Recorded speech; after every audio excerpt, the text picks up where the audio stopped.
فرمایا خبردار ہو جاؤ، اللہ کے ذکر میں ہی دلوں کا اطمینان ہے، اللہ کے ذکر میں دلوں کا چین ہے۔ لوگ بہت سارا مال، بہت ساری دولت، بہت ساری عقل اور بہت سارا شعور ہونے کے باوجود بے سکون ہیں۔ جس چیز نے زمانے کو تکلیف میں مبتلا کر دیا ہے اور جو چیز ڈھونڈنے سے نہیں ملتی وہ اطمینان ہے، وہ قرار ہے۔ لوگ بھیک مانگتے ہیں، منت کرتے ہیں، دہائی دیتے ہیں کہ کہیں سے سکون کی دولت مل جائے، لیکن وہ میسر نہیں آ رہی۔ بڑے بڑے لوگ ہیں، اور میں عرض کر چکا ہوں کہ مالدار بھی ہیں اور عقل مند بھی ہیں، باشعور ہیں، پڑھے لکھے ہیں، پر قلبی سکون، راحت، اطمینان، چین انہیں میسر نہیں آ رہا۔ راتیں جاگ کر گزر جاتی ہیں، دن آزمائش میں بیت جاتا ہے۔ وہ کبھی اس کے لیے ٹھنڈے علاقوں کا سفر کرتے ہیں، کبھی دوستوں کی مجلسوں میں جا کر کے بیٹھتے ہیں، کبھی گھر سے دور اکیلے میں تنہائی میں وقت گزارنے کی کوشش کرتے ہیں، لیکن دولت سکون ناپید ہوتی ہے، میسر نہیں آتی۔ عرش کا رب فرماتا ہے، کیوں تو بھٹکتا پھرتا ہے، کیوں دائیں بائیں جاتا ہے؟ چپ کر کے مسجد آ جا اور لوگوں سے بچ کے تنہائی میں میرا ذکر کر۔ اللہ ملے گا کیا؟ فرمایا اعلیٰ بذکر اللہ تطمئن القلوب، میں تیرے بے چین دل کو چین عطا کر دوں گا۔ وہ تیرا تڑپتا اور پھڑکتا ہوا مزاج، اسے میں سکون کی دولت دوں گا۔ یہ تجھے کہیں اور نہیں ملے گا، یہ میری یاد میں ملے گا۔ یہ چین، قرار، سکون تجھے یہیں میسر آئے گا۔ اطمینان قلبی زندگی کا حسن ہے بھائی، دولت سکون اصل ہے۔ بڑے ٹھنڈے کمرے میں کچھ لوگوں کو نیند نہیں آتی، اور داتا صاحب رحمۃ اللہ علیہ آپ جائیں تو دونوں سڑکوں کے بیچ جو فٹ پاتھ ہے نا، اس پہ بھی کچھ لوگ سوئے ہوتے ہیں۔ ادھر سے بھی گاڑیاں گزرتی ہیں، ادھر سے بھی گاڑیاں گزرتی ہیں، لیکن بس نیند ہے نا، اللہ کا فضل ہے، اس نے دے دی ہے، آنے والوں کو آ گئی ہے۔ اطمینان قلبی، میرا معاشرہ بے سکون ہے، بے قرار ہے۔ مجھے کچھ لوگ کہتے ہیں جی میں آج کل بڑا بور ہو رہا ہوں، تو میں کہتا ہوں یار ہمیں تو ٹائم ہی نہیں ملا آج تک بور ہونے کا، نہیں وقت ہی نہیں اتنا میسر آیا۔ کون سا ٹائم نکالے جس میں بندہ بور ہو؟ وہ تو ہے کہ انسان کچھ فارغ ہو، کہیں اس کے پاس گنجائش ہو تو بور بھی ہو لے۔ کیسے بور ہو لیتے ہو؟ یہ کیا ہوتا ہے بور ہونا؟ زندگی میں اتنا وقت ہی کہاں ہے کہ انسان بور ہوتا پھرے اور یہ تصور بناتا پھرے کہ میں بڑی آزمائش میں ہوں، تو میں بڑے بور ہو رہا ہوں، تو میں بڑی تکلیف میں ہوں۔ تو وقت بہت زیادہ ہے ہمارے پاس، لا یعنی کاموں میں ضائع بڑا ہوتا ہے، تو ہم بور ہوتے ہیں، پریشان ہوتے ہیں۔ اللہ فرماتے ہیں یہ جو میری یاد ہے نا، لیکن اس کا بھی ایک طریقہ ہے یاد کا، اس طریقے سے اگر میرے رسول کریم علیہ السلام نے فرمایا اللہ کا ذکر اس طرح کرنا کہ دیکھنے والا تمہیں دیوانہ سمجھے، لوگ سمجھیں کہ کوئی مجنون ہے، کوئی جنونی ہے، کوئی پاگل ہے۔ یہاں اللہ تعالیٰ معاف کرے، آپ ذکر کی مجلس چھیڑیں، آپ نعت شریف کی مجلس چھیڑیں تو بہت سارے لوگ پروفیسر بن جاتے ہیں، وہ ساری نہیں ہلاتے، ان کی زبانی حرکت میں نہیں آتی۔ حالانکہ رب کریم کا ذکر اس طرح کرو کہ دیکھنے والا تمہیں دیوانہ سمجھے، کہیں اور کھونے کی ضرورت ہی نہیں۔ میرے حبیب گویا ہمیں فرماتے ہیں تو رب کے ذکر میں اس طرح کھو جا کہ تجھے دنیا کا خیال ہی نہ رہے، تجھے پھر دنیا کی ہوش نہ رہے۔ لیکن اگر نماز میں بھی خیال غیر آئے، ذکر میں بھی توجہ کہیں اور ہو، زندگی میں وہ عجیب لمحہ تھا، وہ میرے ساتھ تھا اور میں تنہا تھا۔ اگر ماحول یہ ہو کہ آپ کہیں جسم کے ساتھ تو موجود ہوں، روح موجود نہ ہو، تو پھر لذت ذکر بھی میسر نہیں آتی، پھر کیف نہیں حاصل ہوتا۔ یاد رکھیں کہ اس طرح کھو کے رب کی یاد کہاں سے کیف آئے گا؟ الجھ ہی پڑا گئے ہیں۔ وہ مستی، وہ سرور، وہ کیف جو اللہ کے ذکر میں ہوتا تھا، جو کبھی مرشد کامل کے سامنے بیٹھ کر لوگ اللہ اللہ کرتے تھے تو لگتا یہ تھا کہ یہ یہاں ہیں ہی نہیں، یہ تو کہیں اور چلے گئے ہیں، یہاں موجود ہی نہیں۔ لیکن اب وہ موج نہیں، وہ شوق نہیں، وہ درد نہیں، وہ ذیل نہیں۔ اقبال تڑپ کے کہا کرتے تھے خرد کی گتھیاں سلجھا چکا ہوں، یا رب مجھے صاحب جنوں کر دے، اللہ مہربانی فرما، وہ کیفیت دے، وہ سرور دے۔ زندگی میں اگر اطمینان چاہتے ہو تو کبھی کبھی سب کچھ بھول کے نا تو مست ہو جایا کرو رب کی یاد میں۔ کبھی کبھی چھوڑ دیں دنیا، چھوڑیں یار موبائل، کسی وقت کریں اس کو بند، چھوڑیں اس بات کا خیال کہ فلانے نے سلوٹ کیا ہے کہ نہیں کی، چھوڑیں۔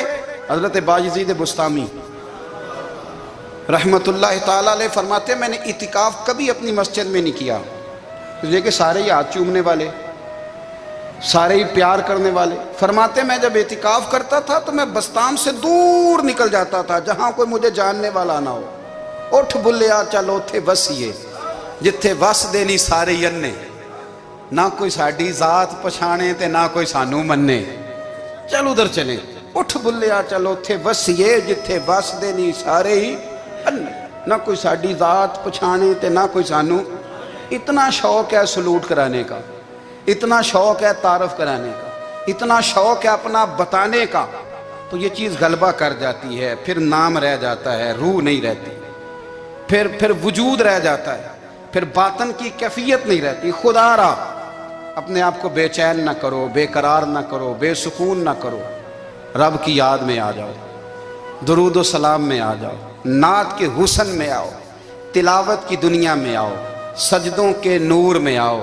آؤ کبھی کھول کے دل مسجد کی صفائیاں کریں، آؤ نہ کبھی کوئی بوڑھا دادی نانی دادا ان کے پاس بیٹھ کے پیر دبا کے اللہ کو راضی کریں۔ یہ کیف والی جگہ ہیں، یہ سرور والی جگہ۔ اتنی بے چین ہماری زندگی ہے، بے قرار ہے، تڑپتے ہوئے لوگ، لڑتے ہوئے لوگ، ایسے لگتا ہے اب یہ ایک دوسرے کا گریبان تھام لیں گے، بے قرار بے چین۔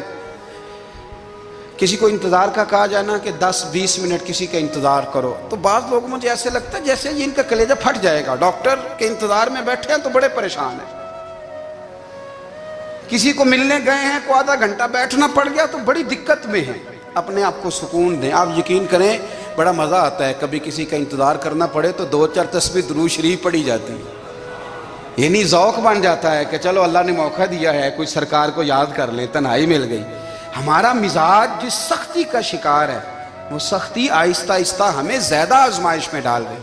تو میرے بھائی زندگی میں اطمینان حسن ہے، اور وہ سب سے زیادہ اللہ کی یاد میں ملتا ہے، وہ سب سے زیادہ رب کریم کے ذکر میں۔ سب سے زیادہ جو چاہتا ہے نا دل ٹھنڈا رہے، زبان میٹھی رہے، وہ مدینے والے محبوب پہ درود و سلام پڑھا کرے، وہ حضور پہ درود و سلام پڑھا کرے، زبان میٹھی رہے گی۔ میرا ذاتی تجربہ ہے کہ جو آدمی اپنے اخلاق سنوارنا چاہے وہ حضور پہ درود شریف پڑھے، جو اپنے اخلاق سنوارنا چاہے، طبیعت کو ٹھنڈا رکھنا چاہے، وہ درود شریف پڑھے، اس کا دل سکون میں آئے گا۔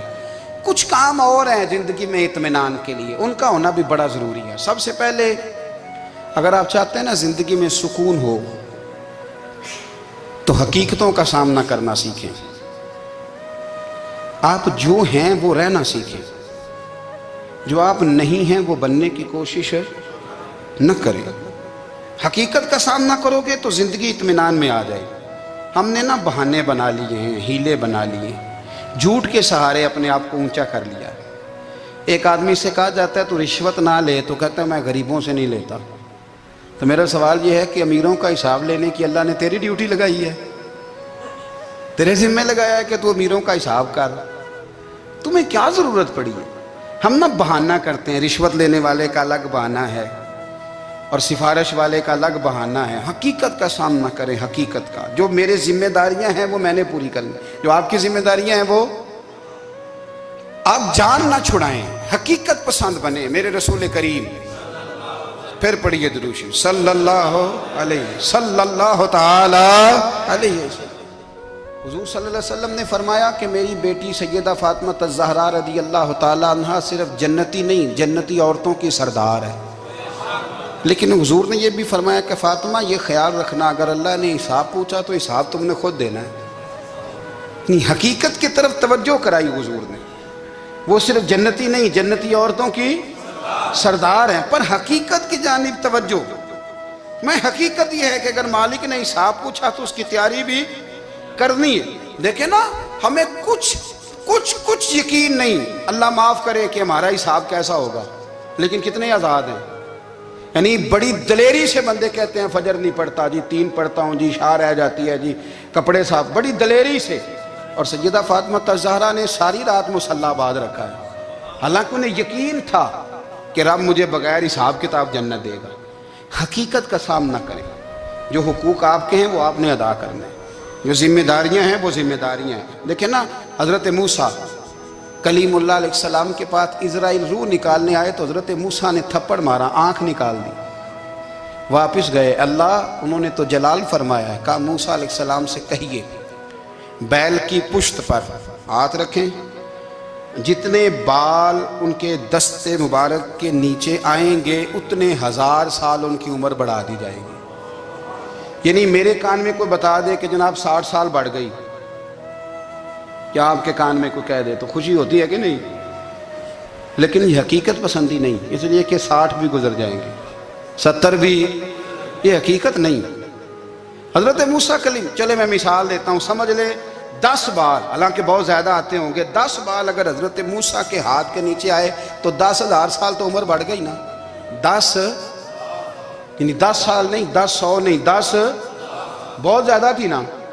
تو حضرت موسیٰ کلیم اللہ علیہ السلام سے آ کے عرض کیا گیا، حضور بیل کی پشت پر ہاتھ رکھیں، جتنے آپ کے ہاتھ کے نیچے بال آئیں گے اتنے 1000 سال عمر بڑھ جائے گی۔ تو حضرت موسیٰ نے حقیقت پسندی والی بات کی، فرمایا پھر کیا ہوگا؟ 10,000 سال کے بعد پھر کیا ہوگا؟ کہا حضور جانا تو پھر بھی ہے، فرمایا پھر ابھی چلتے ہیں۔ اگر جانا ہے نا، جانا ہے تو پھر، اگر جانا ہے تو پھر ابھی۔ اور سجنوں، اگر نماز پڑھنی ہے تو ابھی کیوں نہیں؟ اگر داڑھی رکھنی ہے تو پھر رمضان کا انتظار کیوں کریں، ابھی کیوں نہیں؟ اگر سچ بولنا ہے تو پھر، اگر رزق حلال کھانا ہے تو پھر انتظار کاہے کا؟ حقیقت ہوتی ہے، بہانہ ہوتا ہے، حقیقت چھپ نہیں سکتی بناوٹ کے اصولوں سے، کیونکہ خوشبو آ نہیں سکتی کبھی کاغذ کے پھولوں سے۔ یہ بات یاد رکھیں، اگر جانا ہے تو حضرت کلیم فرمانے لگے پھر 10,000 سال کے بعد بھی جانا ہے تو آج بھی۔ ہمیں بے قراری زندگی میں اس لیے کہ ہم حقیقت پسند نہیں، ہم بہانوں میں، ہم ہواؤں میں جیتے ہیں، ہواؤں میں، خیالات میں زندگی گزارتے ہیں۔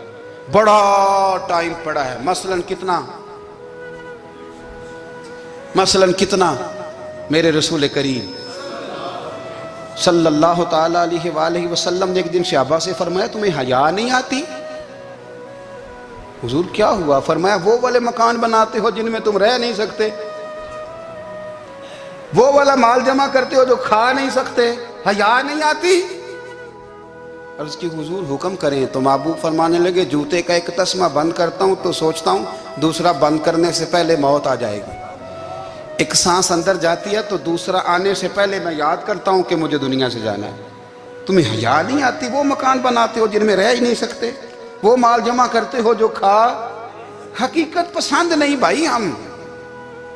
بہت سارے لوگ ہیں بڑی باتیں سناتے ہیں، بڑی، میں کہتا ہوں اصل میں نا زیادہ باتیں سنا کے نا بیچارہ اپنے آپ کو مطمئن کرنا چاہتا ہے، اصل بات یہ ہے کہ اندر سے نا ہلا ہوا ہے، کچھ بھی نہیں، بڑا زیادہ ہنستا ہے اور مجھے لگتا ہے کہ کوئی گہرا زخم چھپا رہا ہے۔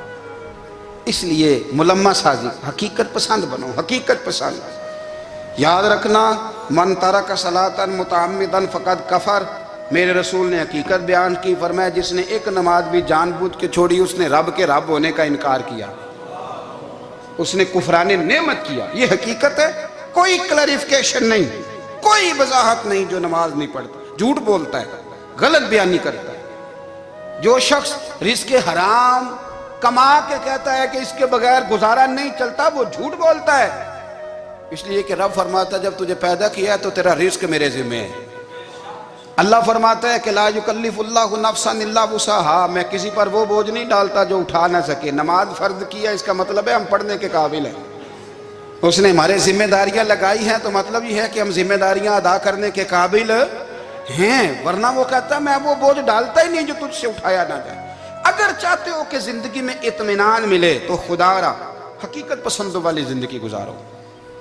یہ فضاؤں میں زندہ رہنا، ہواؤں میں، اللہ بڑا معاف کرنے والا ہے، اللہ بڑا کریم ہے، معاف کر دے گا، تو بھئی یہ بات صحابہ کو بھی پتا تھی، یہ اہل بیت کو بھی خبر تھی، تو وہ تو ایک ایک بات کا لحاظ کرتے تھے. یہ غوث اعظم کو بھی پتا تھی، یہ ان کے والد کو بھی پتا تھی، جنہوں نے کسی کا ایک سیب کھا لیا تھا تو 12 سال اس کے گھر میں نوکری کرتے رہے.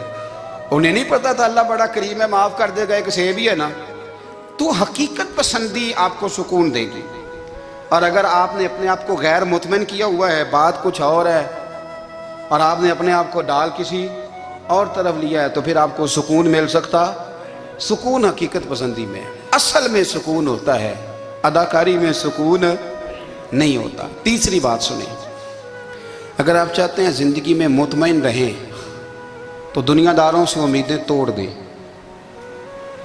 اللہ اور اس کے رسول سے امید وابستہ کریں، اولیاء اللہ سے امیدیں وابستہ کریں، صحابہ اور اہل بیت سے امیدیں، اللہ اور اللہ والوں سے امیدیں، دنیا داروں سے امیدیں. آپ کو پتہ ہے دنیا دار کی تباہی کب ہوتی ہے؟ جب انہیں خوش آمدی مل جاتا ہے.